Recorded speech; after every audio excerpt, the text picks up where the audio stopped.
السلام علیکم ورحمۃ اللہ وبرکاتہ نحمده ونصلی علی رسولہ الکریم اما بعد فاعوذ باللہ من الشیطان الرجیم بسم اللہ الرحمن الرحیم رب اشرح لی صدری ویسر لی امری واحلل عقدۃ من لسانی یفقهوا قولی الحمد للہ البر الرحیم غافر الذنب وقابل التوب شدید العقاب ذی الطول لا الہ الا هو الیہ المصیر لہ الحمد کلہ وبیدہ الخیر کلہ والیہ یرجع الامر کلہ لہ الحمد کما ینبغی لجلال وجہہ وعظیم سلطانہ لہ الحمد حتی یرضى ولہ الحمد اذا رضی ولہ الحمد بعد الرضا ولہ الحمد علی کل حال۔ ہر قسم کی حمد اللہ کے لیے ہے جو احسان کرنے والا، بہت مہربان، جو گناہوں کو معاف کرنے والا، توبہ قبول کرنے والا، سخت سزا دینے والا اور فضل و کرم کرنے والا ہے۔ اس کے سوا کوئی معبود برحق نہیں ہے اور اسی کی طرف لوٹ کر جانا ہے۔ ہر قسم کی حمد اسی کے لیے ہے اور ہر قسم کی خیر اسی کے ہاتھ میں ہے اور تمام معاملات اسی کی طرف لوٹائے جاتے ہیں۔ اور ہر قسم کی حمد اسی کے لیے ہے جو اس کے چہرے کی عظمت کے لائق ہے اور اس کی بادشاہت کے لائق ہے۔ اسی کے لیے تمام قسم کی حمد ہے یہاں تک کہ وہ راضی ہو جائے، اور اسی کے لیے حمد ہے جب وہ راضی ہو جائے، اور اسی کے لیے حمد ہے جب وہ راضی ہو جائے اس کے بعد بھی، اور ہر حال میں اسی کی حمد ہے۔ اللہم صلی علی محمد وعلی آل محمد کما صلیت علی ابراہیم وعلی آل ابراہیم انک حمید مجید۔ اللہم بارک علی محمد وعلی آل محمد کما بارکت علی ابراہیم وعلی آل ابراہیم انک حمید مجید۔ آج انشاءاللہ ہم میت کی بخشش کی دعاؤں کے بارے میں پڑھیں گے۔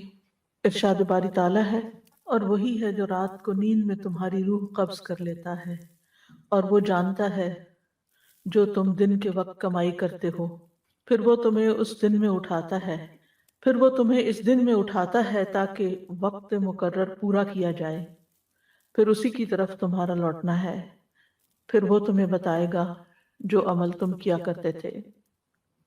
اور وہ اپنے بندوں پر غالب ہے، اور وہی تم پر نگہبان فرشتے بھیجتا ہے، یہاں تک کہ جب تم میں سے کسی ایک کو موت آتی ہے تو ہمارے بھیجے ہوئے اسے فوت کرتے ہیں، اور وہ کوئی کوتاہی نہیں کرتے۔ پھر وہ اللہ کی طرف لوٹائے جاتے ہیں جو ان کا حقیقی مولا ہے۔ خبردار، اسی کے لیے فیصلہ کرنے کا اختیار ہے، اور وہ سب سے زیادہ جلد حساب لینے والا ہے۔ ان آیات میں ہم دیکھتے ہیں کہ اللہ سبحانہ تعالیٰ نے پہلے ہر انسان کے سونے اور جاگنے کا ذکر فرمایا، اور پھر مرنے اور مر کر جی اٹھنے کا ذکر کیا۔ تو اس سے یہ بات پتہ چلتی ہے کہ انسان ہر روز ایک طرح سے موت کا ایکسپیرینس کرتا ہے۔ وہ جب سوتا ہے تو گویا وہ نیند کی حالت میں جانا اس کا ایسے ہی ہے جیسے نیند موت کی بہن ہے، جسے انسان پھر مر کر اس دنیا سے چلا جائے گا، کیونکہ نیند بھی انسان کے دن بھر کے کاموں کو، اس کے آس پاس کی چیزوں کو اور اس کے رشتہ داروں کو، ہر چیز کو منقطع کر دیتی ہے، اس سے الگ کر دیتی ہے، اور اسی طرح موت بھی ان سب چیزوں سے جدا کر دیتی ہے۔ تو اس سے پتہ یہ چلتا ہے کہ انسان کی زندگی اور موت پر مکمل اختیار صرف اللہ سبحانہ تعالیٰ کو ہے۔ وہی جلاتا ہے، وہی موت دیتا ہے، وہی ان کی زندگی اور موت کی تدبیر کرتا ہے۔ اسی کے حکم سے جسم رات کو سکون پاتے ہیں، اور اسی کے حکم سے پھر دوبارہ جی اٹھتے ہیں۔ وہی نیند سے بیداری کے بعد دوبارہ ان کو زندہ کرتا ہے تاکہ وہ دنیا میں اپنے دن پورے کریں، یہاں تک کہ انسان اپنی زندگی کی مدت پوری کر لیتا ہے، اور ایک رات ایسی آتی ہے کہ جس کے بعد پھر اگلا دن نہیں آتا اس کی، یا ایسا دن آتا ہے کہ جس کے بعد پھر رات نہیں آتی۔ تو یہ سب کچھ دراصل اللہ تعالیٰ ہی کے اختیار میں ہے، اور اس میں انسان اپنی طرف سے کمی بیشی نہیں کر سکتا۔ نہ اپنی زندگی بڑھا سکتا اور نہ اپنی موت کے آنے کو روک سکتا ہے۔ جس طرح نیند کے وقت وہ بے بس ہو جاتا ہے، اور خاص طور پر آج کل جیسے راتیں چھوٹی ہیں، دن لمبے ہوتے ہیں اور عشاء کی نماز کا آپ کو انتظار کرنا ہوتا ہے، تو بعض اوقات آپ انتظار میں اور بعض اوقات نماز میں سونے لگتے ہیں اور آپ کو پتہ بھی نہیں چلتا۔ اور یہ ہم میں سے ہر شخص اس چیز کا ایکسپیرینس کرتا ہے کہ نیند کے آگے انسان بے بس ہے، اسی طرح موت کے آگے بھی بالکل بے بس ہے، کچھ بھی نہیں کر سکے گا جب موت آ جائے گی۔ دوبارہ ہر ایک کو مرنا ہے، کل نفس ذائقۃ الموت، ہر ایک کو واپس جانا ہے۔ یہ ایک اٹل حقیقت ہے جس میں دنیا میں دو آدمیوں میں بھی اختلاف نہیں، یہ متفق علیہ بات ہے جس میں کسی قسم کا کوئی شک و شبہ نہیں۔ تو فرمایا وَهُوَ الَّذِي يَتَوَفَّاكُمْ بِاللَّيْلِ، وہی ہے جو تمہیں رات کو فوت کر لیتا ہے، یعنی رات کو سلا دیتا ہے، یعنی نیند بھی اللہ کے حکم سے آتی ہے۔ توفی کا معنی ہوتا ہے کسی چیز کو پورا لے لینا، مکمل طور پہ لے لینا، لیکن مجازی طور پر اس کا اطلاق نیند پر بھی ہوتا ہے، کیونکہ نیند بھی موت کے مشابہ ہے۔ یعنی اللہ سبحانہ تعالیٰ ہی وہ ذات ہے جو رات کو تمہاری نیند کی حالت میں تمہاری جانوں کو لے لیتا ہے، اس کے سوا کوئی اور اس پر قابض نہیں۔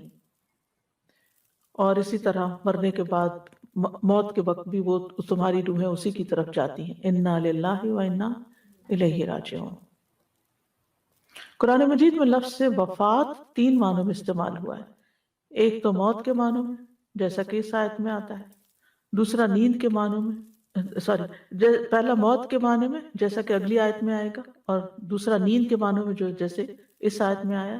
سورۃ الزمر میں بھی آتا ہے کہ اللہ یتوفی الانفس حین موتہا واللتی لم تمت فی منامہا، اللہ ہی جانوں کو ان کی موت کے وقت قبض کر لیتا ہے اور ان جانوں کو جو ابھی نہیں مری ان کی نیند میں، پس وہ اس روح کو جس پر اس نے موت کا فیصلہ کیا وہ روک لیتا ہے اور دوسری روحوں کو ایک مقرر وقت تک واپس بھیج دیتا ہے۔ اور تیسرا توفی کا معنی اوپر اٹھایا جانا بھی ہے، جیسے عیسیٰ علیہ السلام کو۔ تو اس آیت میں یتوفاکم کا معنی نیند ہے، اور اس معنی میں ہم دعا میں بھی استعمال کرتے ہیں، الحمدللہ الذی احیانا بعد ما اماتنا، تو وہاں موت کو ہم نیند کہتے ہیں کہ موت کے بعد یعنی نیند کے بعد ہم دوبارہ اٹھ جاتے ہیں، وَإِلَيْهِ النُّشُورُ، اور اسی کی طرف دوبارہ جی اٹھنا ہے۔ پھر فرمایا وَيَعْلَمُ مَا جَرَحْتُمْ بِالنَّهَارِ، وہ جانتا ہے جو کچھ تم دن میں کرتے رہتے ہو، جو کام تم دن میں کرتے ہو۔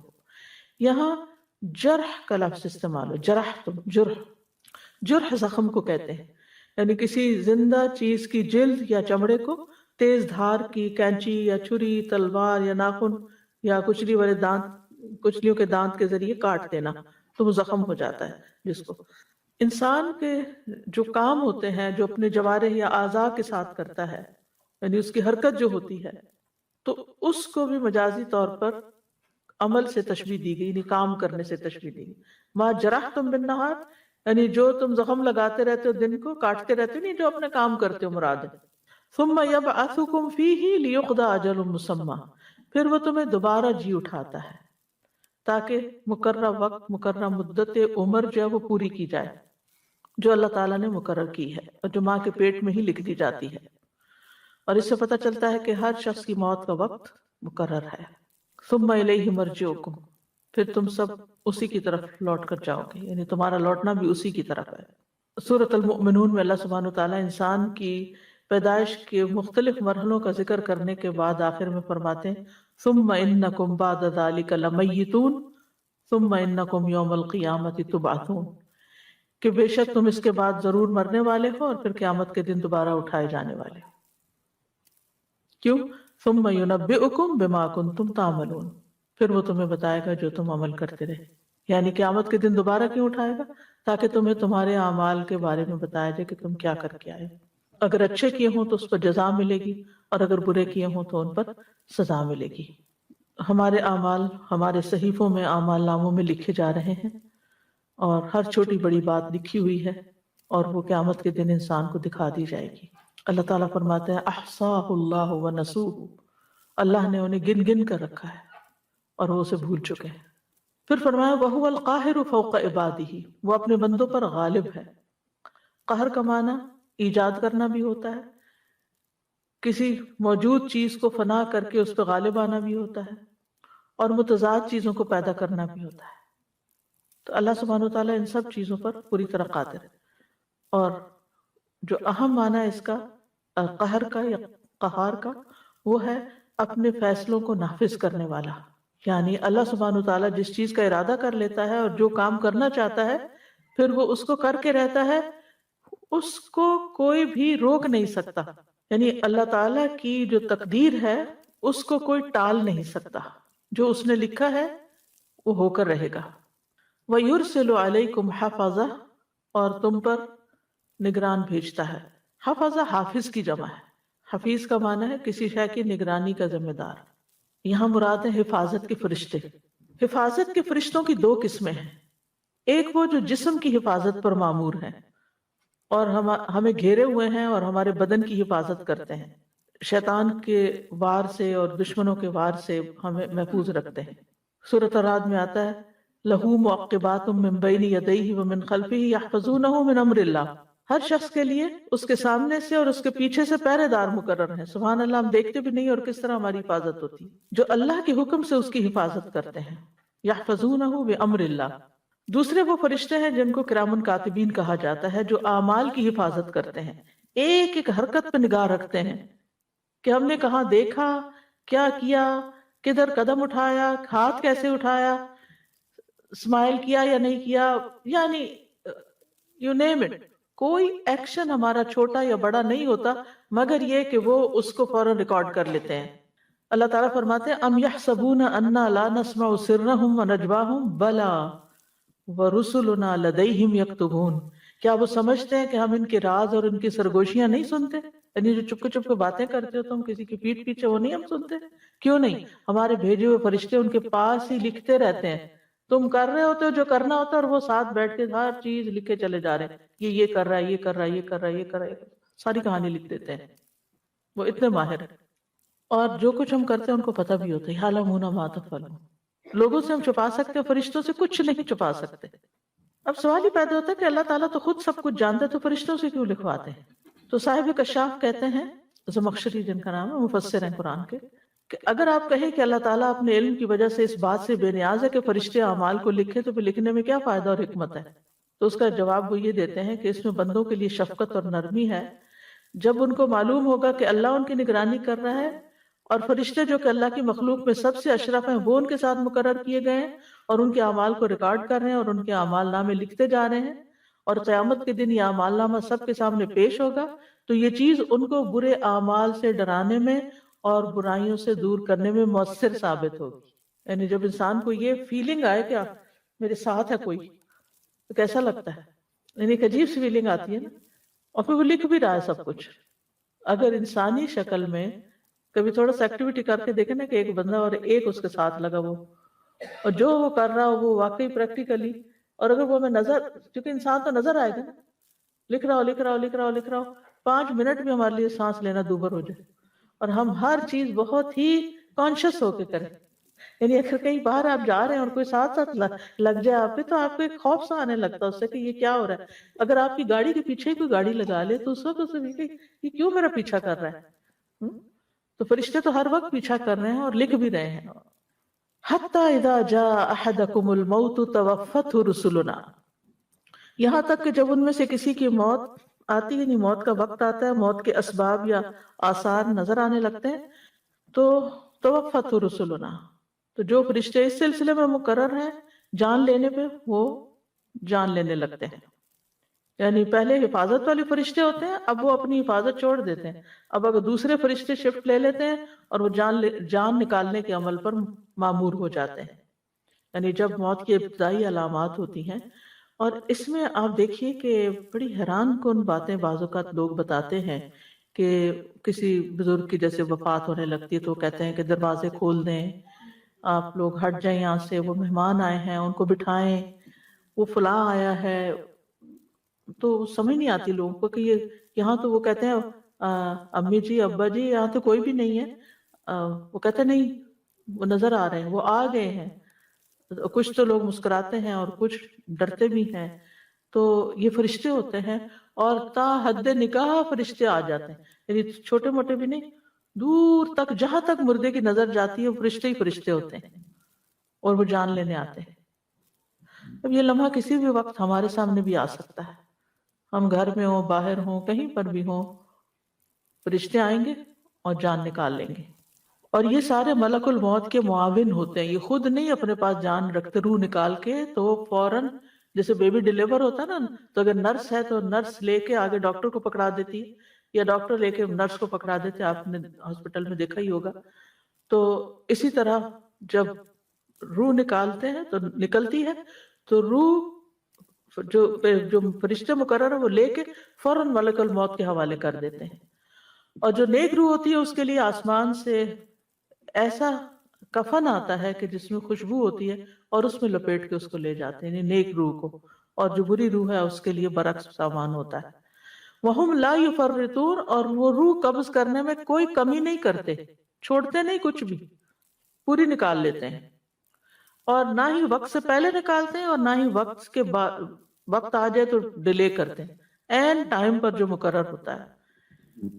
اور جس جگہ، یعنی دیکھتے رہتے ہیں کہ یہ بندہ یہاں پہنچے تو اس کی روح لی جائے، روح نکالی جائے۔ پچھلے دنوں ایک امبیسڈر کی وفات ہوئی، شاید آپ نے بھی آپ کو خبر ملی ہو، کسی ملک کا امبیسڈر تھا، تو وہ سپیچ دے رہا تھا، سٹیج یعنی کہ ڈائس پہ کھڑا ہے، سپیچ دے رہا ہے اور بات کر رہا ہے، اور ایک بات اس نے کی تو سارے جتنے بھی سامنے لوگ بیٹھے سب تالی بجا رہے تھے۔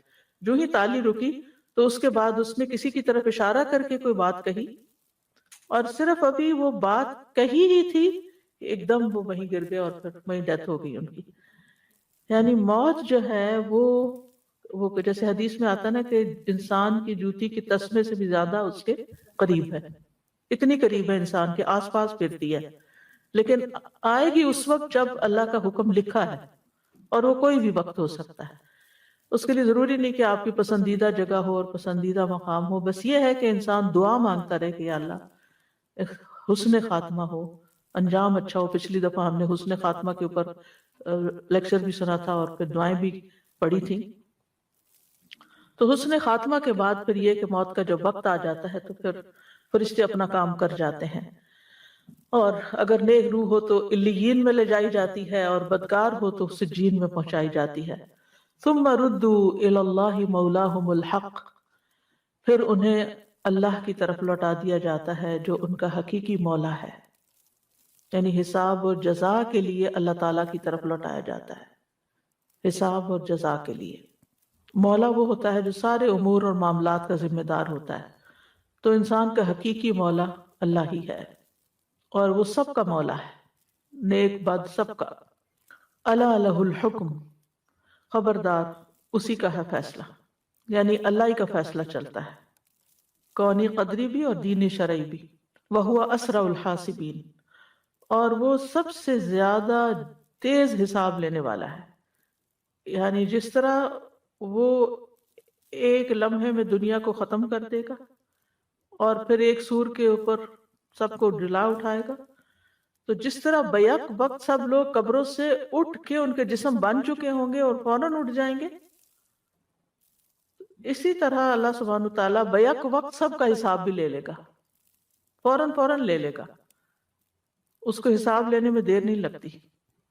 تو ان آیات سے یہ پتہ چلتا ہے کہ اللہ سبحانہ تعالیٰ ہی ہماری موت اور زندگی کا مالک ہے، اسی نے پیدا کیا اور وہی موت دے گا، اور پھر وہ ہماری ساری حرکات و سکنات کا احاطہ کیے ہوئے ہے۔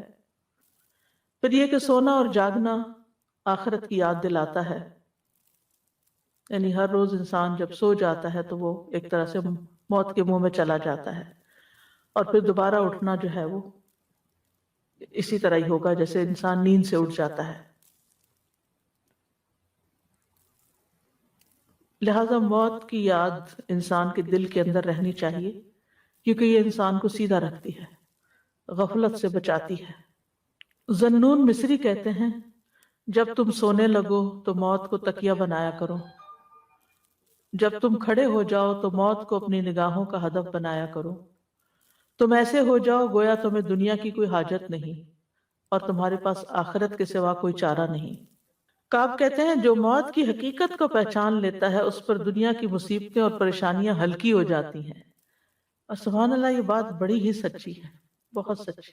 انسان چھوٹی چھوٹی چیزوں پر، چھوٹی چھوٹی باتوں پر پریشان ہوتا ہے، لیکن جب وہ یہ سوچ لیتا نا کہ بس تھوڑے ہی دن کی بات ہے، چلے جانا یہاں سے، مسافر بن کے جیتا ہے، مسافر بن کے دنیا میں رہتا ہے، دل نہیں لگاتا، تو بڑے سے بڑا ایشو اس کے لیے مسئلہ نہیں بنتا. وہ کہتا ہے یہ مسئلہ بھی ختم ہو جانا ہے اور میں نے بھی ختم ہو جانا ہے، پھر ہم سب نے اللہ کے حضور حاضر ہونا ہے. اگر کوئی شخص میرے ساتھ ظلم اور زیادتی کر رہا ہے تو اللہ تعالیٰ خود اس کو پوچھ لے گا، انصاف کا ایک دن جو ہے. تو یہ چیز اس کو بے نیاز کر دیتی ہے لوگوں کے رویے سے بھی. پھر اسی طرح یہ ہے کہ ابو ہریرہ رضی اللہ عنہ کے بارے میں آتا ہے جب کسی کو جنازہ اٹھائے ہوئے دیکھتے تو کہتے چلتے جاؤ ہم تمہارے پیچھے آ رہے ہیں. یعنی جنازے والے کو، میت کو مخاطب، تم چلو ہم بھی آ رہے ہیں. اور وہ بھی چلے گئے نا، حضرت ابو ہریرہ بھی چلے گئے اور ہم نے بھی اسی طرح چلے جانا ہے. تو موت کی حقیقت یہ ہے کہ نمبر ایک، ہر شخص نے مرنا ہے، کل نفس ذائقۃ الموت. پھر یہ کہ ہماری جان کس فرشتے نے نکالنی ہے وہ بھی مقرر کر دیا گیا ہے، وہ بھی نامینیٹ ہو چکا ہے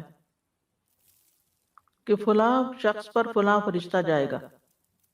کیونکہ بیک وقت دنیا میں کتنے لوگ فوت ہو رہے ہوتے ہیں، تو ہر ایک کے لیے اپوائنٹڈ ہے فرشتے. قل یتوفاکم ملک الموت الذی وکل بکم ثم الی ربکم ترجعون. کہہ دو کہ موت کا فرشتہ جو تم پر مقرر کیا گیا تمہاری جانیں قبض کر لیتا ہے، پھر تم اپنے رب کی طرف لوٹائے جاتے ہو. پھر یہ ہے کہ موت سے فرار ممکن نہیں ہے. قل ان الموت الذی تفرون منہ فانہ ملاقیکم. جس موت سے تم بھاگتے ہو وہ خود آ جائے گی، تم بھاگنا فائدہ نہیں دے گا. انسان چاہے بہت بڑے بڑے قلعوں میں بند ہو جائے تب بھی موت آ جائے گی. حضرت انس کہتے ہیں جب فاطمہ رضی اللہ عنہا نے رسول اللہ صلی اللہ علیہ وسلم کی موت کی شدت محسوس کی تو وہ آپ سے کہنے لگی ہائے تکلیف. آپ نے فرمایا اے میری بیٹی، تمہارے باپ پہ وہ وقت آ گیا ہے کہ اللہ اس سے کسی کو بھی نہیں چھوڑنے والا قیامت کے دن کی ملاقات کے لیے. پھر اسی طرح یہ کہ موت کا وقت اور جگہ بھی مقرر ہے کہ کس زمین پر موت آئے گی. کتاباً مؤجلہ، لکھا ہوا وقت ہے، کون سی جگہ اور کون سا وقت. اور رسول اللہ صلی اللہ علیہ وسلم نے فرمایا جب کسی خاص جگہ میں کسی کو موت دینے کا فیصلہ کر دیا جاتا ہے تو اس کے لیے وہ جگہ محبوب بنا دی جاتی ہے اور وہاں اس کی کوئی ضرورت پیدا کر دی جاتی ہے. انسان چل کے وہاں چلا جاتا ہے اور وہاں آگے موت کھڑی ہوتی ہے. پھر یہ بھی یاد رکھے کہ موت کی سختیاں بھی ہیں. کلا اذا بلغت التراقی وقیل من راق، یعنی سارے جسم سے آہستہ آہستہ پاؤں سے جان نکلنا شروع ہوتی ہے، پھر اوپر آتے آتے پھر ہاتھوں سے، پھر عین آ کے حلق میں اٹک جاتی ہے. تو جب جان ہنسلیوں تک پہنچ جائے گی، سورۃ القیامہ میں آتا ہے، کہا جائے گا کون ہے دم کرنے والا تاکہ یہ روح نکل جائے. اس کی روح نکلنے میں بھی مشکل ہوتی ہے اور وہ یقین کر لے گا کہ یہ جدائی کا وقت ہے اور پنڈلی پنڈلی کے ساتھ لپٹ جائے گی. اس دن تیرے رب ہی کی طرف روانگی ہے، یعنی کوئی واپس روح کو نیچے نہیں لوٹا سکتا، زندگی نہیں دے سکتا. انبیاء بھی موت کی تکلیف سے گزرے ہیں. حضرت عائشہ کہتی ہیں کہ وفات کے وقت رسول اللہ صلی اللہ علیہ وسلم کے سامنے ایک بڑا پیالہ تھا یا چمڑے کی تھیلی تھی جس میں پانی تھا. آپ اپنے دونوں ہاتھ اس برتن میں ڈالتے، یعنی دونوں ہاتھ پانی میں ڈالتے، پھر ہاتھوں کو اپنے چہرے پر ملتے جیسے وضو کرتے ہیں نا، چہرہ ملتے ہیں، اور فرماتے لا الہ الا اللہ، بلا شبہ موت میں سختی ہے. پھر آپ اپنا ہاتھ اٹھا کر فرمانے لگے پھر رفیق الاعلیٰ، یہاں تک کہ آپ کی روح قبض کر لی گئی اور آپ کا ہاتھ جھک گیا. شداد بن اوس کہتے ہیں کہ موت دنیا اور آخرت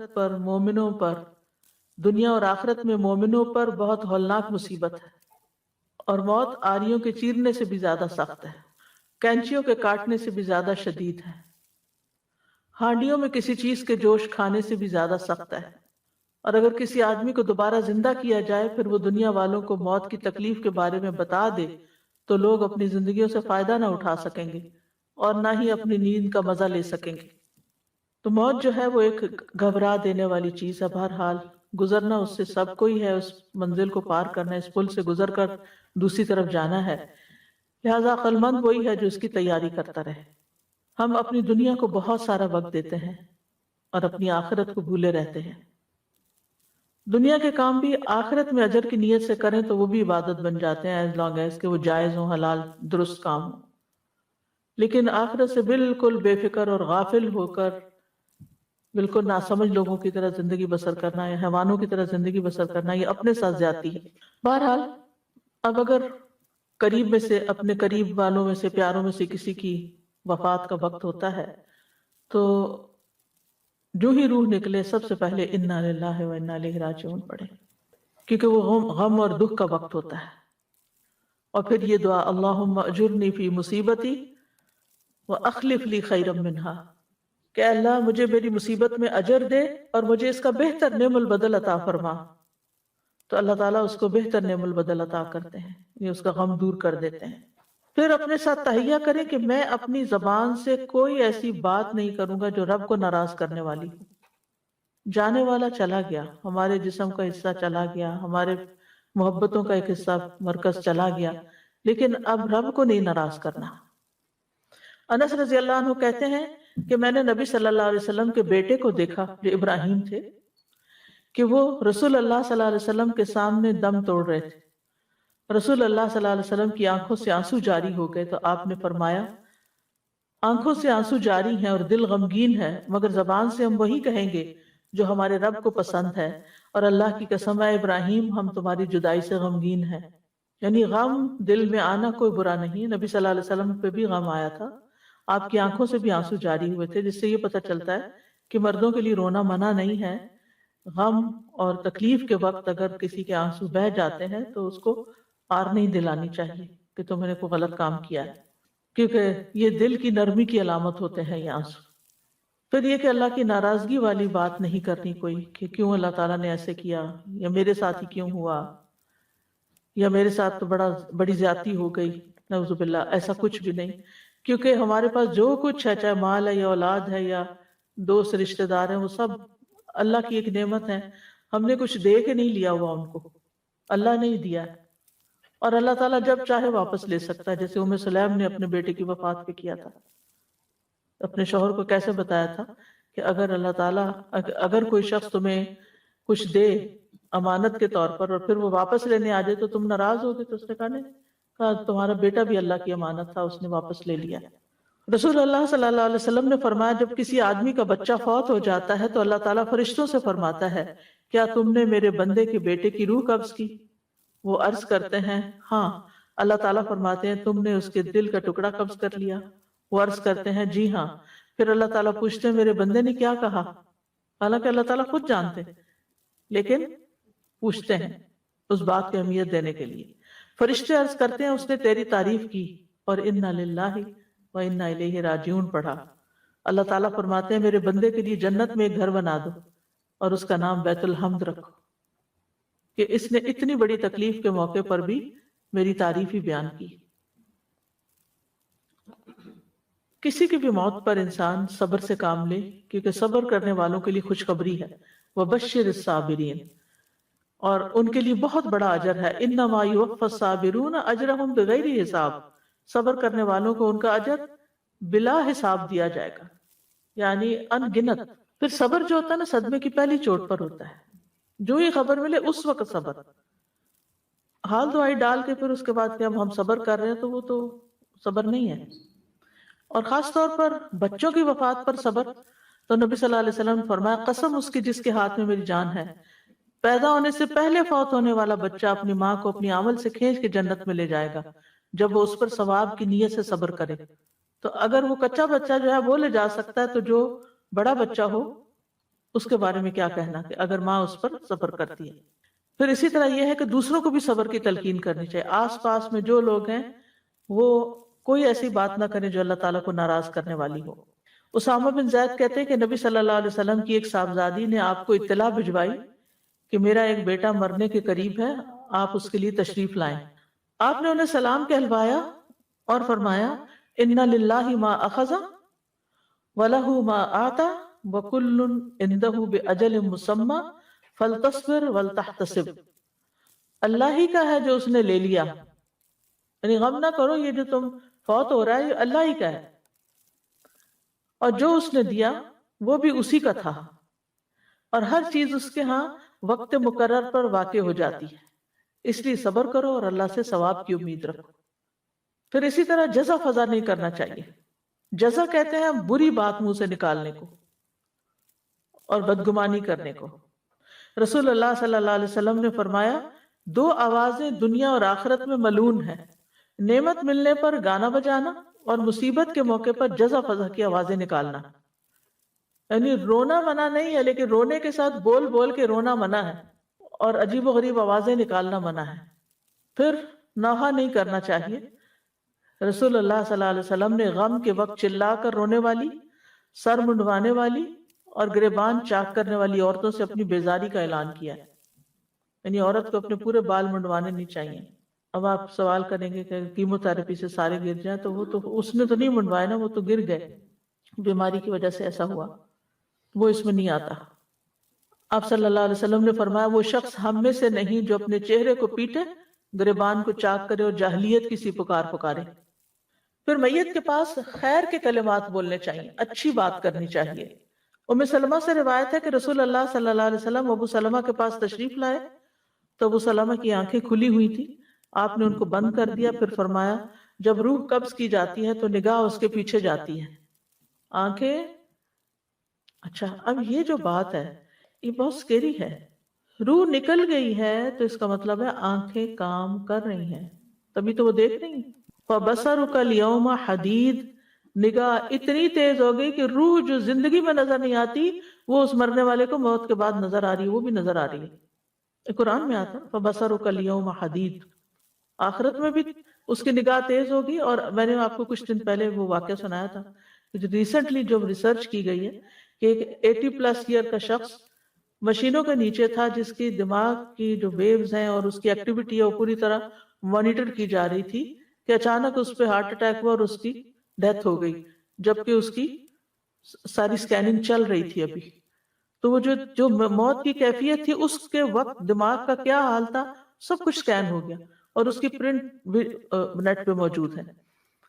اور یہ دیکھا گیا کہ جو دماغ کا میموری والا پارٹ تھا وہ بہت ایکٹیو ہو گیا، سپر ایکٹیو، موت کے وقت روح نکل گئی ہے اور وہ میموری پارٹ جو ہے وہ بہت ایکٹیو ہو گیا، اور اس میں جو گاما ویوز ہیں وہ اوپر نیچے جو مشین پہ آپ نے کبھی ECG کروائی ہوئی کو تو آپ نے دیکھا ہوگا نا، اس طرح اوپر نیچے لکیریں جاری ہوتی ہیں، یعنی وہ پوری سپیڈ کے ساتھ چلنا شروع ہو گئی، اور یہ میموری پارٹ کی تھی۔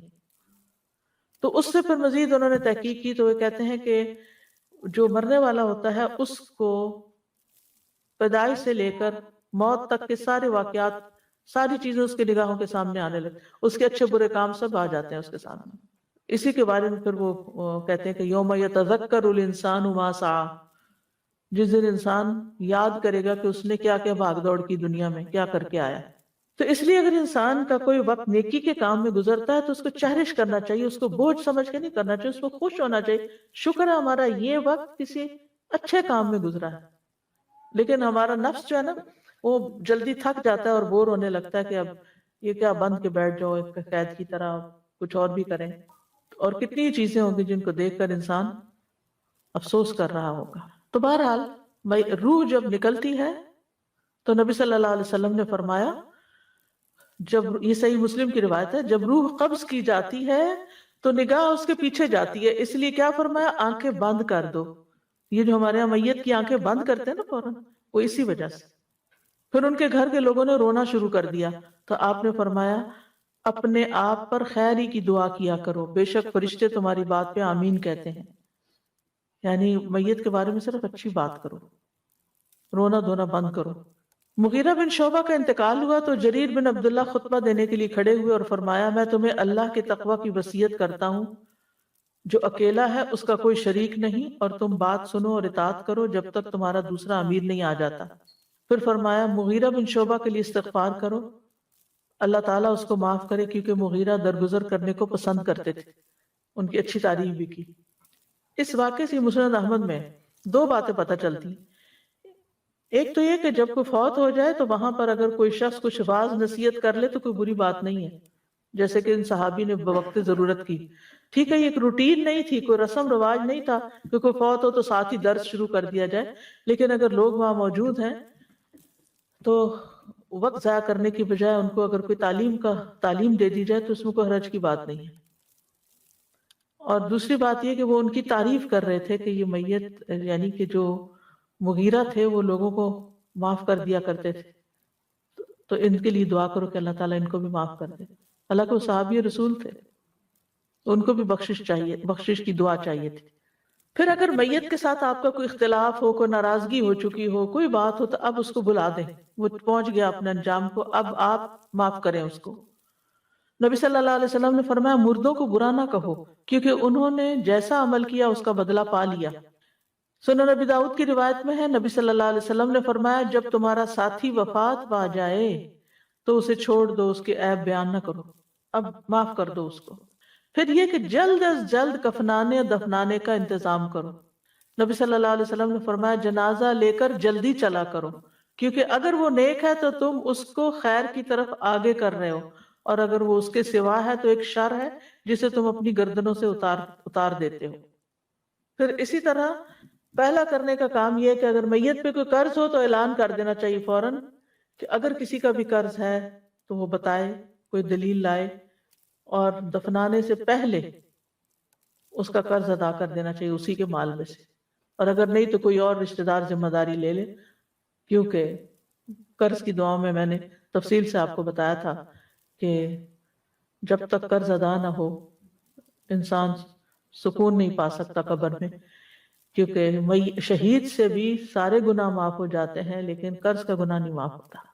پھر یہ کہ میت کو قریبی رشتہ دار غسل دیں، اپنی ہی بیٹی، اپنی بہن، اپنی والدہ، قریب ترین لوگوں کا حق ہے۔ اور اگر ان کو غسل دینا نہیں آتا تو کوئی ایک غسل دینے کا طریقہ جاننے والا غسل دے اور ان کو ساتھ پانی ڈالنے کے لیے کہے اور ان کو ساتھ ساتھ سکھاتا بھی جائے۔ یہ کوئی ایکسکیوز نہیں ہے کہ انسان کہ مجھے آتا نہیں اس لیے میں اس طرف کھڑا ہوں۔ ہاں ٹھیک ہے، اگر آپ صحت کے کسی مسئلے کی وجہ سے بیچ میں شریک نہیں ہو سکتے، آپ جھک نہیں سکتے، آپ میت کو اٹھا نہیں سکتے، آپ کمزور ہیں، بیمار ہیں، کوئی وجہ ہے، وہ تو اور چیز ہے۔ ادروائز قریبی لوگ اس کو، کیونکہ بعض لوگ تو ٹچ بھی نہیں کر، اپنی میت کو ٹچ بھی نہیں، پروفیشنل کو بلاتے تم آ کے غسل، تم غسل دے دو، تم کفن پہنا دو، ہم نہیں پاس آ رہے، ڈر رہے ہوتے وہ تمہیں پکڑ کے ساتھ لے جائے گا، ایک دن تو جانا ہی ہے۔ تو بلکہ ہاتھ لگائے انسان تو زیادہ اچھا ہوتا ہے کہ انسان کو ایک سکون سا بھی آ جاتا ہے، پرائیویسی کا بھی۔ بالکل نبی صلی اللہ علیہ وسلم کو جب غسل دینے پر اتفاق ہو گیا تو گھر میں صرف آپ کے اہل خانہ تھے، چچا عباس تھے، چچا کے بیٹے علی بن ابی طالب تھے، چچا کے بیٹے فضل بن عباس تھے، قسم بن عباس تھے، اسامہ بن زید تھے، اور آپ کے آزاد کردہ غلام صالح۔ تو اسی دوران ایک انصاری بھائی اوس نے آواز دے کے کہا حضرت علی کو کہ اے علی، میں اللہ کی قسم دیتا ہوں آپ کو رسول اللہ صلی اللہ علیہ وسلم کے غسل میں ہمارا حصہ بھی رکھنا۔ حضرت علی نے فرمایا اندر آ جاؤ، تو وہ بھی اندر چلے گئے، اس موقع پہ موجود رہے، انہوں نے غسل میں شرکت نہیں کی، انہوں نے آپ صلی اللہ علیہ وسلم کو اپنے سینے سے سہارا دیا، یعنی سہارا دینے والوں میں شامل ہو، جبکہ آپ کی قمیص آپ کے جسم پر تھی۔ عباس، فضل اور قسم پہلو بدل رہے تھے آپ کا، یعنی سائڈ سے دن ہلانے کے لیے، دوسری طرف سے علی بن ابی طالب ان کی مدد کر رہے تھے، اسامہ اور صالح پانی ڈال رہے تھے، اور حضرت علی جو تھے وہ غسل بھی دے رہے، ساتھ واش کر رہے تھے۔ تو اس سے یہ پتہ چلتا ہے کہ غسل دینے کے لیے 3 4 5 لوگ بھی ہو سکتے ہیں جو مل جل کر اس کام کو کریں، تاکہ جلدی بھی کام ہو اور سیکھیں بھی جن کو نہیں آتا۔ پھر یہ کہ بیری کے پانی سے غسل دینا، اور اگر بیری کے پتے کہیں نہ ملیں، جیسے یہاں نہیں ملتے، تو پھر لیکوڈ جو واشنگ لیکوڈ ہے اس سے بھی دھو سکتے ہیں۔ پھر سفید اور اچھا کفن پہنانا، نبی صلی اللہ علیہ وسلم نے فرمایا سفید لباس پہنا کرو، یہ تمہارا بہترین لباس ہے، اور اسی میں مردوں کو کفن دیا کرو۔ پھر یہ کہ اچھا کفن ہونا چاہیے، آپ نے فرمایا جب کوئی آدمی اپنے بھائی کو کفن دینے کا ذمہ دار بنے تو اچھا کفن دے، کیونکہ مردوں کو اپنے کفنوں میں اٹھایا جائے گا اور اسی لباس میں وہ ملاقات کریں گے۔ ایک اور روایت میں آتا ہے جس نے میت کو غسل دیا اور اس کی کسی ناپسندیدہ چیز کی پردہ پوشی کی، یعنی کسی کو نہیں بتایا، اللہ اس کے گناہوں کی پردہ پوشی کرے گا۔ اور جس نے کسی مسلمان کو کفن دیا، اللہ تعالیٰ اسے قیامت کے دن سندس کا لباس پہنائے گا۔ تو کفن ڈونیٹ بھی کرنے چاہیے۔ خاص طور پر اگر کسی جگہ بہت کٹھی موتیں واقع ہو جائیں اور کفن کی کمی ہو جائے تو اس میں تو ضروری حصہ ڈالنا چاہیے، ادروائز بھی دینے چاہیے۔ جی، الوداع کی کیٹیگریز میں ایک کیٹیگری بھی ہے، کیونکہ ہوتا یہ ہے کہ جس وقت بعض لوگ یعنی کہ اچانک وفات ہو جاتی ہے، گھر والوں نے کفن لے کے نہیں رکھا ہوتا، رات کا وقت ہوتا ہے، ایسا وقت جمعہ یا ہڑتال یا کئی مسائل کھڑے ہو گئے تھے، جس کے بعد الوداع نے ڈیسائیڈ کیا کہ نہیں ہر وقت، اور ہمارے سٹاف کی گاڑیوں میں بعض اوقات جو لوگ، اور مجھے کچھ یاد پڑتا ہے میری نانی شاید وہ زمزم کے پانی سے گیلا کر کے لائیں تھی، وارڈروب میں اگر لٹکا ہوا ہو تو جب انسان کھولے تو یاد آ جائے کہ یہ بھی ایک دن یہ بھی ڈریس پہننا ہے۔ پھر یہ کہ جنازے کے پاس آوازیں نہیں بلند کرنی چاہیے، باتیں نہیں کرنی چاہیے، کوئی زور زور سے نہیں بولنا چاہیے، ایک احترام اور ادب رہنا چاہیے، نہلانے والوں کو بھی بہت باتیں نہیں کرنی چاہیے، تاکہ ایک جو روب ہوتا ہے نا، موت کی جو گھبراہٹ ہوتی ہے وہ باقی رہے، انسان اس سے کوئی سبق سیکھے۔ پھر عورتوں کو جنازے کے ساتھ نہیں جانا چاہیے۔ حضرت عائشہ کہتی ہیں کہ آپ صلی اللہ علیہ وسلم نے عورتوں کو جنازے کے پیچھے جانے سے منع فرمایا، اور فرمایا کہ ان کے لیے اس کام میں کوئی اجر نہیں۔ مردوں کے لیے تو اجر ہے نا، وہ ایک یعنی قرات کا جو جنازہ پڑے اور 2 قرات جو دفن تک رہے وہاں، فرمایا ان کے لیے اس کام میں کوئی اجر نہیں، یعنی ایک الٹا آپ نافرمانی کرتے ہیں نبی صلی اللہ علیہ وسلم کی وہاں جا کر، اور دوسرا ہے کہ کچھ کما کے نہیں آتے۔ پھر دفنانے کے بعد رک کر میت کے لیے بخشش اور ثابت قدمی کی دعا بھی کی جائے۔ عثمان بن عفان سے روایت ہے کہ نبی صلی اللہ علیہ وسلم جب میت کی تدفین سے فارغ ہو جاتے تو اس کے پاس کچھ دیر ٹھہرتے اور فرماتے اپنے بھائی کے لیے مغفرت طلب کرو، اس کے لیے ثابت قدمی کی دعا کرو، کیونکہ اب اس سے سوال ہوگا۔ یعنی دفنانے کے بعد ایک دم نہ نکلے وہاں سے، بلکہ کھڑے ہو کر دعا کریں کہ اللہ اس کو اس امتحان میں کامیاب کرے جو سب منکر نکیر کے سوالوں کا ہے۔ تو حضرت عمر بن العاص نے وصیت کی تھی، انہوں نے وصیت کی تھی کہ جتنی دیر میں بچوں میری قبر پر اس وقت تک کھڑے رہنا جتنی دیر میں اونٹ کو ذبح کر کے اس کا گوشت کاٹ کے تقسیم کیا جاتا ہے، ایک گھنٹہ بھر تقریباً۔ پھر میت کے لیے دعا جو ہے وہ سب سے بڑا تحفہ ہے جو آپ اس کو دے سکتے ہیں۔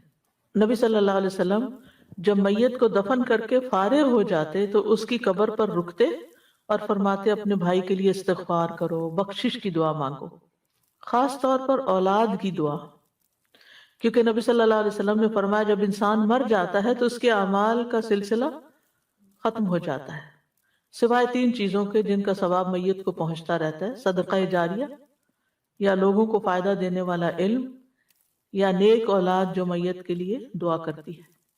اولاد کی دعا یعنی خاص طور پر اولاد کی دعا میت کے درجات کی بلندی کا باعث بنتی ہے، تو نہیں بچوں کو بٹھا کے اس ٹاپک پہ بات کر کے ان کو دعا سکھانی بھی چاہیے اور تلقین بھی کرنی چاہیے۔ رسول اللہ صلی اللہ علیہ وسلم نے فرمایا بے شک اللہ عز و جل جنت میں نیک بندے کا درجہ بلند فرمائیں گے تو وہ کہے گا یا رب یہ درجہ مجھے کیسے حاصل ہوا؟ اللہ تعالیٰ فرمائے گا تیرے بیٹے کا تیرے لیے استغفار کرنے کی وجہ سے، یعنی تمہارے اپنے اعمال یہاں تک تھے اور تمہارے بچے نے جو دعائیں کی اس کی وجہ سے اور اوپر چلے گئے۔ بچے یہاں ولد کا لفظ جو ہے نا بچہ بچی دونوں کے لیے استعمال ہوتا ہے۔ اب میت کی بخشش کی دعائیں کون سی ہیں؟ ایک تو قرآن مجید کی وہ دعا جو پہلے بھی ایک دفعہ آپ کو واضح کر چکی ہوں، ربنا اغفر لنا ولاخواننا الذین سبقونا بالایمان ولا تجعل فی قلوبنا غلا للذین آمنوا ربنا انک رؤوف رحیم، اے ہمارے رب ہمیں بھی بخش دے اور ہمارے ان بھائیوں کو بھی جو ہم سے پہلے ایمان لائے تھے، اور جو لوگ ایمان لائے ہیں ان کے لیے ہمارے دلوں میں کدورت نہ رہنے دے، اے ہمارے رب تو بڑا شفقت کرنے والا اور رحم کرنے والا ہے۔ یعنی سب سے پہلے اپنی بخشش کی دعا اور پھر دوسرے ایمان والوں کے لیے۔ پھر ہے اللہم اغفر لحینا ومیتنا وصغیرنا وکبیرنا وذکرنا وانثانا وشاہدنا وغائبنا اللہم من احییتہ منا فاحیہ علی الایمان ومن توفیتہ منا فتوفہ علی الاسلام اللہم لا تحرمنا اجرہ ولا تضلنا بعدہ۔ اے اللہ ہمارے زندوں اور ہمارے مرنے والوں کو بخش دے، اور ہمارے چھوٹوں اور ہمارے بڑوں کو، ہمارے مردوں کو اور ہمارے مردوں کو اور ہماری عورتوں کو، ہمارے موجود لوگوں کو اور جو ہم میں موجود نہیں ہیں ان کو بھی۔ اے اللہ ہم میں سے جسے تو زندہ رکھے تو اسے ایمان کے ساتھ زندہ رکھ، اور ہم میں سے جسے تو موت دے اسے اسلام پر موت دے۔ اے اللہ ہمیں اس مرنے والے کے اجر سے محروم نہ رکھ، اور اس کے بعد ہمیں گمراہ نہ کرنا۔ اب یہ کیا، باقی باتیں تو بہت سمپل ہیں، سمجھ آ رہی ہیں ڈائریکٹ، لیکن یہ جو بات ہے نا اللہم لا تحرمنا اجرہ، یہ عام طور پر سمجھ نہیں آتی کہ اس کا کیا مطلب یہ ہے کہ اس شخص کے مرنے پر جو ہم نے صبر کیا ہے اس کے اجر سے تو ہمیں محروم نہ کرنا، اس کا اجر ہمیں دینا۔ یعنی یہ ہم سے جا رہا ہے، جدا ہو رہا ہے، ہم دکھی ہیں، غمگین ہیں، تکلیف اٹھا رہے ہیں، صبر کر رہے ہیں، ہمیں اس کا اجر عطا کرنا، اس سے محروم نہ کرنا۔ یعنی بندے سے تو ہم محروم ہو گئے، لیکن اس کے جانے پر جو صبر ہم کر رہے ہیں اس کے اجر سے ہمیں محروم نہ کرنا، اور اس کے بعد ہمیں گمراہ نہ کرنا۔ کیونکہ بعض لوگ خاندان کے اندر ایسے تو جیسے والد ہیں، کوئی بڑے ہیں، بزرگ ہیں، جو نصیحت کرتے رہتے ہیں، اگر ادھر ادھر بھٹکنے لگے تو رستہ دکھاتے ہیں، اب وہ زندگی میں نہیں رہے تو یا اللہ ہمیں بے سہارا نہ چھوڑنا کہ ہمیں کوئی بتانے والا نہیں رہا تو ہم بھٹک جائیں اور دنیا میں کھو جائیں۔ یہ مطلب ہے اس کا۔ اب یہاں اس دعا میں ایک اور چیز بھی ہے، یہ ہے نا کہ یہ تو سمجھ آتا ہے اللہم اغفر لحینا و میتنا، زندہ کو بھی بخش، مردہ کو بھی بخش، ٹھیک ہے، و صغیرنا و کبیرنا، ہمارے بڑوں بوڑھوں کو بھی بخش دے اور ہمارے بچوں کو بھی بخش دے۔ اب یہ جو صغیر ہیں، چھوٹے چھوٹے بچے، ان کا تو کوئی گناہ ہی نہیں ہے، تو ان کو کیا بخشنا؟ انہوں نے بڑے ہونا ہے اور بڑے ہو کر جو غلطیاں کریں گے اس آئندہ کے لیے پیش بندی کی جائے، ان کو بھی بخش دینا۔ کتنی جامع دعا ہے یہ، اور کی جا سکتی، کیوں نہیں؟ جب اپنے والدین یاد آئیں تو اس وقت کر سکتے ہیں، یعنی جو جانے والے ہیں ان کے لیے۔ اور بچے کے لیے استغفار اس کی آئندہ زندگی میں اس کی نیکی کا باعث بھی بنتی ہے کہ اللہ اس بچے کو بخش دینا، یعنی اس کو نیکیوں کی توفیق دینا، اس کے درجات بلند کرنا۔ اور یہ بھی معنی کیا گیا کہ یہاں کبیر سے مراد بوڑھے ہیں اور صغیر سے مراد جوان ہیں، یعنی بوڑھوں کو بھی بخش دے اور جوانوں کو بھی بخش دے، یہ مطلب ہے۔ اور پھر شاہدنا کا مطلب ہے جو اس جنازے میں حاضر ہیں ان کو بھی بخش دے، وغائبنا، اور جو یہاں نہیں پہنچ سکے، جنازے پہ حاضر نہیں ہو سکے، کئی لوگ کوشش کے باوجود بھی مس کر جاتے، نہیں پہنچ سکتے، ٹریفک میں پھنس گئے، کوئی اور مسئلہ آ گیا، نہیں پہنچے، تو اللہ ان کو بھی بخش دینا۔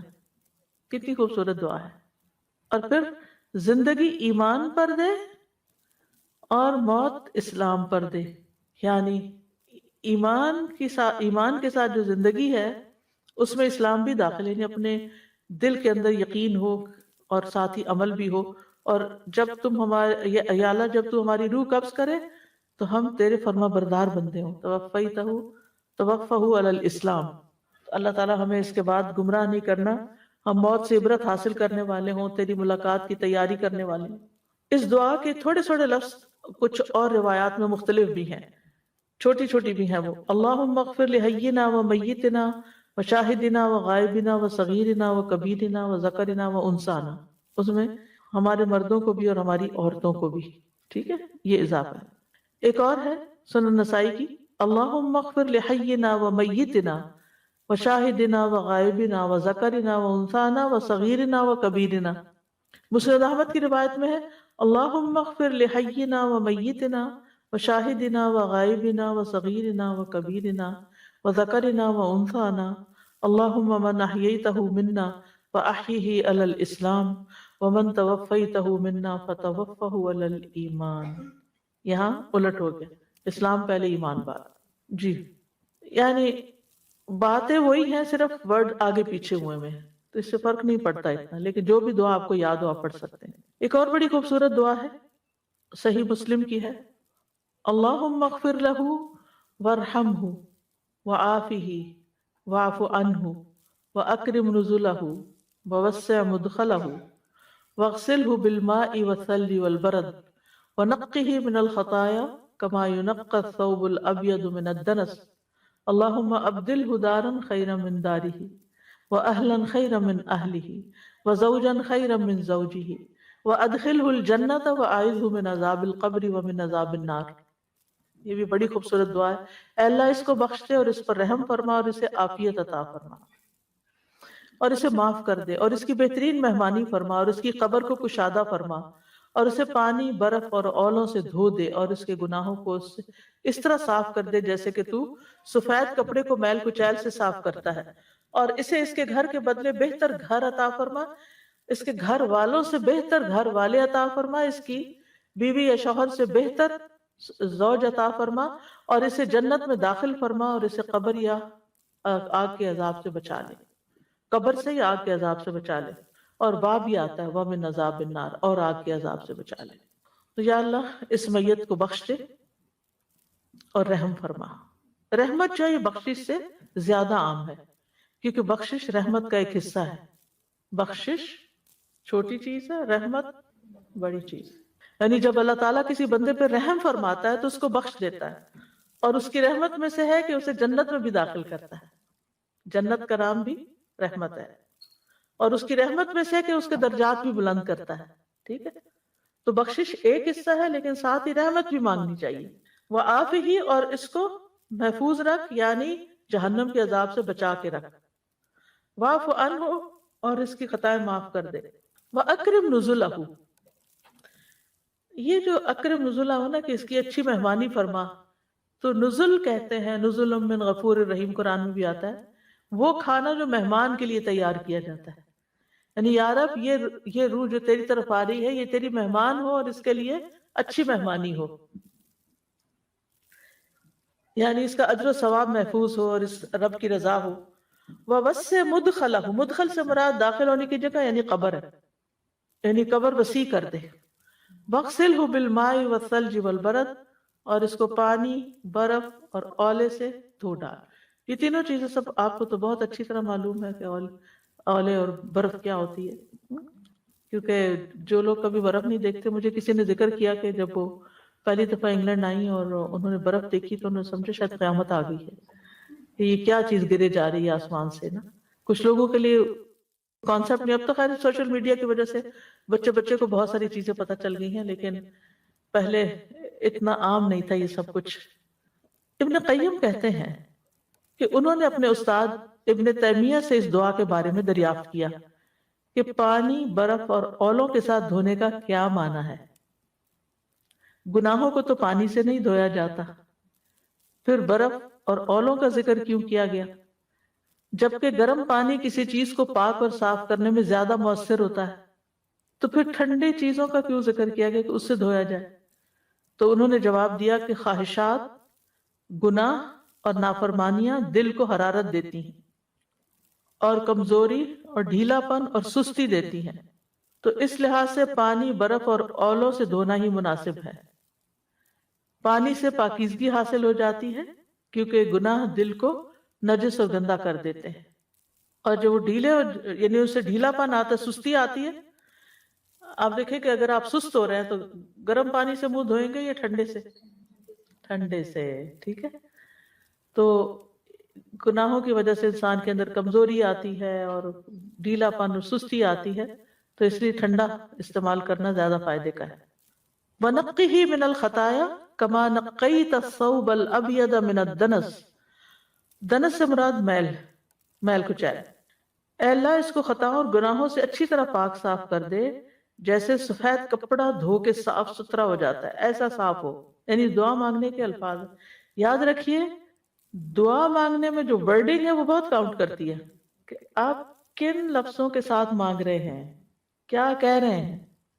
یعنی آپ رٹی رٹائی دعائیں جیسے بچپن سے سکھا دی گئی، یا اللہ معاف کر دے، یا اللہ، وہ رٹی ہوئی شروع سے آخر تک بس بول کے اٹھ گئے دعا مانگ لی، نہیں، الفاظ بدلتے رہے، چیز وہی ہو، بدل کے مانگے، اس سے دعا کے اندر ایک مائنڈ فلنس آتی ہے، کانشیس ہوتے ہیں آپ۔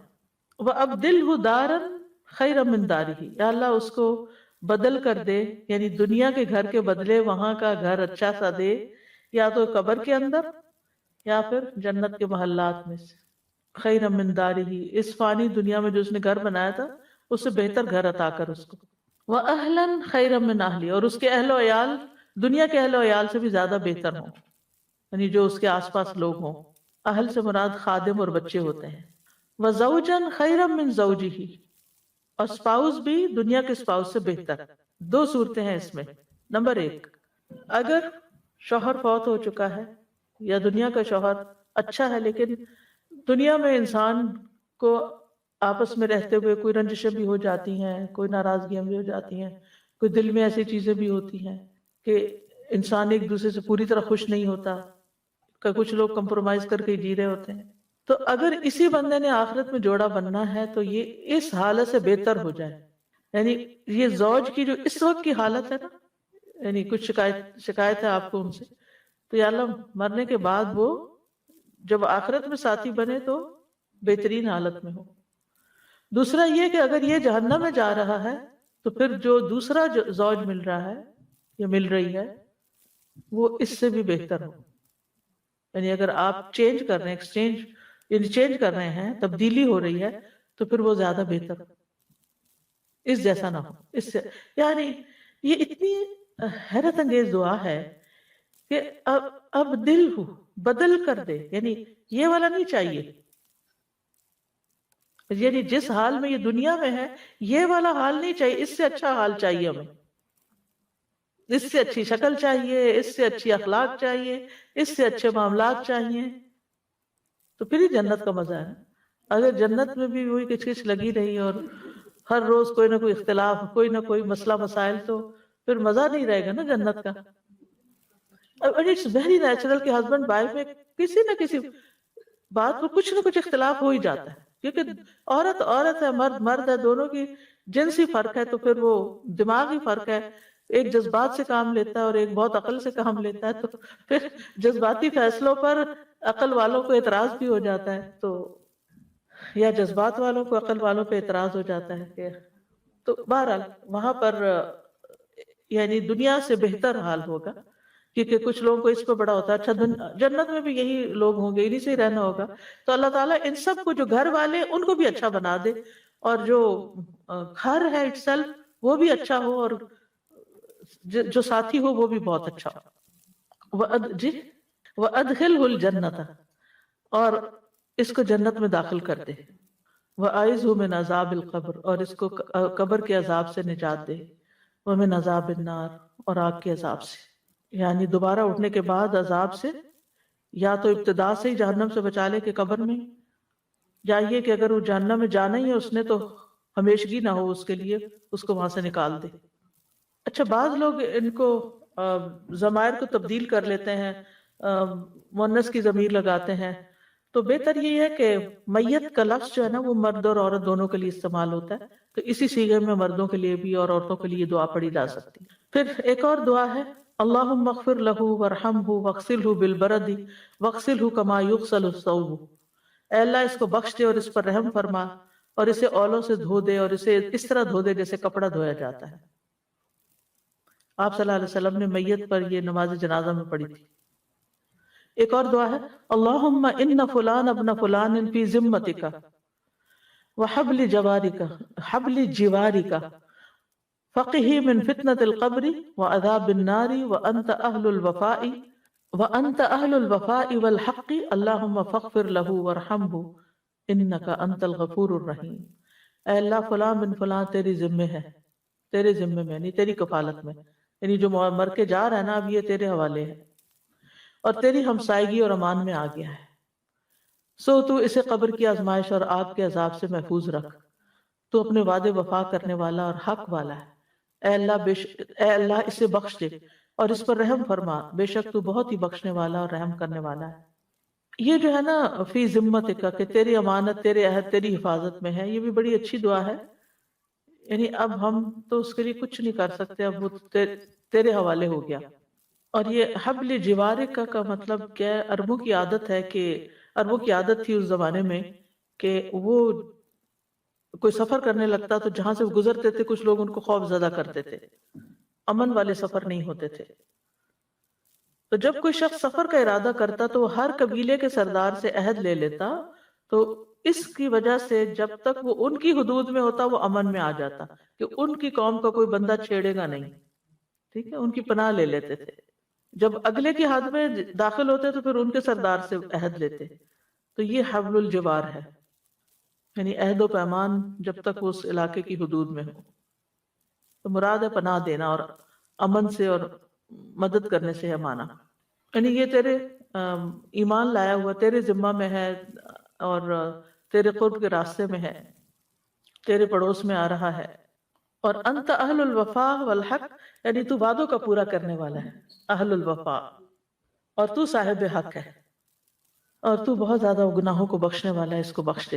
پھر ایک اور دعا ہے، اللہم اغفر لہ اللہم اغفر لہ وارفع درجتہ فی المہدیین واخلفہ فی عقبہ فی الغابرین واغفر لنا ولہ یا رب العالمین وافسح لہ فی قبرہ ونور لہ فیہ۔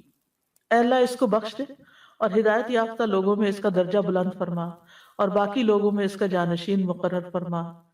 یا رب العالمین ہمیں اور اس کو بخش دے اور اس کی قبر میں اس کے لیے کشادگی فرما اور اس کے لیے اس میں روشنی فرما۔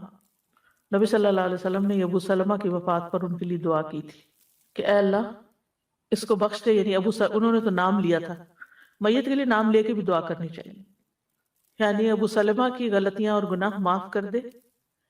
اے اللہ ان کو اپنے پاس ان لوگوں کا ساتھی بنا دے جن کو تو نے ان سے پہلے اسلام کی ہدایت دی تھی۔ ورفع درجتہ فی المہدیین، یعنی یہ مہدیین میں جا پہنچے، مراد یہ ہے۔ وخلفہ فی عقبہ، یعنی اے اللہ تو ان کے معاملات کی درستگی میں اور ان کے اہل و عیال کی اور اولاد کی مصلحتوں کی حفاظت فرما اور ان کے معاملات کسی اور کے حوالے نہ کر، تو خود اس کی ذمہ داری لے۔ وخلفہ، جانشین بن جا اس کا، یعنی ابو سلمہ کا، فی عقبہ، اس کے بعد، یعنی اس کی موت کے بعد اب اس کے بچوں اور اہل و عیال کا خیال تو ہی رکھ۔ ایک اور روایت میں آتا ہے وخلفہ فی ترکتہ، یعنی وہ چیز جو اپنی موت کے بعد چھوڑ گئے ہیں اس کی حفاظت فرما۔ فی الغابرین، یعنی ان لوگوں میں جو زندہ لوگوں میں سے باقی رہ گئے، پیچھے ہیں۔ وافسح لہ فی قبرہ، اور ایک اور روایت میں اللہم اوسع لہ فی قبرہ، یعنی اس کی قبر کو بہت زیادہ فراخ کر دے۔ قبر مومن کے لیے اگر اچھی ہے تو بہت بڑی نعمت ہے، اور خاص طور پر وسیع قبر، جیسے دنیا میں وسیع گھر، ایسے قبر میں وسعت۔ ونور لہ فیہ، اس کی قبر میں سے اندھیرا دور کر کے اس میں روشنی فرما دے، بہت بڑی نعمت ہے۔ پھر ایک اور دعا ہے اللہم انی عبدک وابن عبدک وابن امتک کان یشہد ان لا الہ الا انت وان محمدا عبدک ورسولک وانت اعلم بہ، اللہم ان کان محسنا فزدہ فی احسانہ وان کان مسیئا فتجاوز عن سیئاتہ، اللہم لا تحرمنا اجرہ ولا تفتنا بعدہ۔ اے اللہ بے شک یہ تیرا بندہ اور تیرے بندے کا بیٹا اور تیری لونڈی کا بیٹا، اور اس بات کی گواہی دیتا تھا کہ تیرے سوا کوئی معبود نہیں ہے اور نہیں، یہ اس بات کی گواہی دیتا تھا کہ تیرے سوا کوئی معبود نہیں، اور بے شک محمد صلی اللہ علیہ وسلم تیرے بندے ہیں اور تیرے رسول ہیں، اور تو اس کا حال خوب جانتا ہے۔ اے اللہ اگر یہ نیک تھا تو اس کا اجر زیادہ کر، اور اگر گناہ گار تھا تو اس کی برائیوں سے درگزر فرما۔ اے اللہ ہمیں اس کے ثواب سے محروم نہ کر، یعنی جو ہم اس پہ صبر کریں، اور ہمیں اس کے بعد فتنے میں نہ ڈالنا۔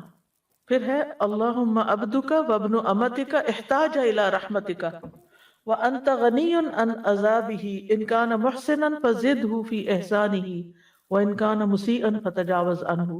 اے اللہ تیرا بندہ اور تیری بندی کا تیری بندی کا بیٹا تیری رحمت کا محتاج ہے، اور تو اسے عذاب دینے سے بے نیاز ہے، یعنی تجھے ضرورت نہیں ہے۔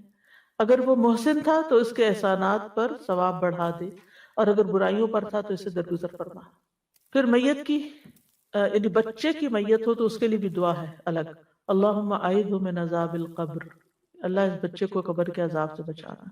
قبر ہر ایک کو بھیجتی ہے ایک دفعہ، اور اس لیے بھی کہ اللہ کو پتا ہے کہ اگر یہ بچہ زندہ رہتا تو کیا کرتا۔ پھر ایک اور دعا ہے اللہم اجعلہ لنا فرطا وسلفا واجرا، اے اللہ اس بچے کو ہمارے لیے ہم سے پہلے آگے جا کے انتظام کرنے والا اور بخشش کی دعائیں اگر زبانی یاد ہے بہت اچھا، نہیں تو آپ دیکھ کے بھی پڑھ سکتے ہیں۔ اچھا انگلش والے میں دعاؤں کی ٹرانسلیٹریشن بھی ہے، مرنے والوں کے لیے صدقہ کرے تو کیا اس کے گھر والوں کو ہی دیا جا سکتا ہے؟ اگر وہ محتاج ہے تو ان کو بھی دیا جا سکتا ہے، یعنی ظاہر ہے کہ ہسبینڈ اگر فوت ہو گیا ہے اور تو کمانے والا اب کوئی نہیں، تو سب سے زیادہ تو ان بچوں کو، یتیم بچوں اور بیوہ کو ضرورت ہوگی۔